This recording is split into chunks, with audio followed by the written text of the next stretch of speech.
しました。さっきより綺麗に細くなったところが見えると思います。ここですね。で広がりますよね。このまま内側に持ってきますよ。短軸のまま内側に、さっきとも違うな、これで細いところから内側に持ってくると皮腹筋が、これ境界、この線が境界ですからね。これだんだん皮腹筋が厚みが出てきます。足立さんの皮腹筋の厚さはここからここまでです。ここからここまでで、また真ん中に行くと皮腹筋が細くなって、ここがちょうど皮腹筋の谷間、内側頭と外側頭の間です。真ん中で、外側に行くとまたここに膨らみが出てきま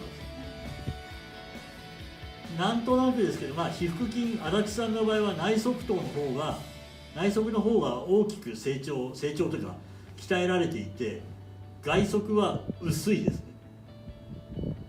だから足立さんは皮腹筋でも内側と外側でバランスがよろしくない。鍛えましょう、しっかりと。はい、でここになりますと。ではもう一回いきます。ちょっと膨らみが大きくなりました。こういくと細くなります。上に行くと厚みが増します。でもう一回戻します。で皮腹筋というのは、さっきも言っただんだんここの皮腹筋の厚みが中枢に行けば厚いですよね。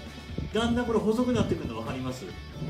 細くなって細くなって細くなって細くなって、ここでもういよいよここら辺で終わっちゃいます、皮腹筋が。つまりここから先いきます。何なのかっていうと、ここからはもうここが皮腹筋の終末で、もうこの辺からアキレス腱なんです。ここからもうアキレス腱なんですよ、こっちは。エコーはリアルに映るんで、今当ててるところの画像が出ます。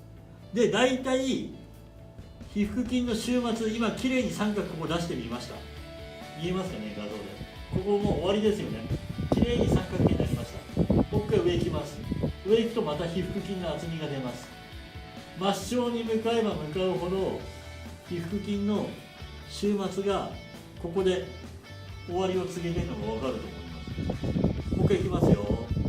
皮腹筋、ここに厚みが出ます。厚みがあります。皮腹筋の真正に行くと皮腹筋が最後の終末がここで三角形で終わります。ここで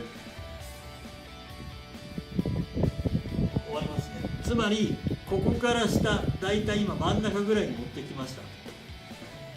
ここから皮腹筋ではなく、ここからもアキレス腱です。でさっきも言いました、どうぞ。ちょうどエコーの真ん中に持ってきたってことは、このプローブの真ん中ってことですね。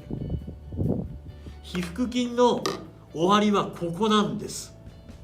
ここが終わりです。ここからアキレス腱です。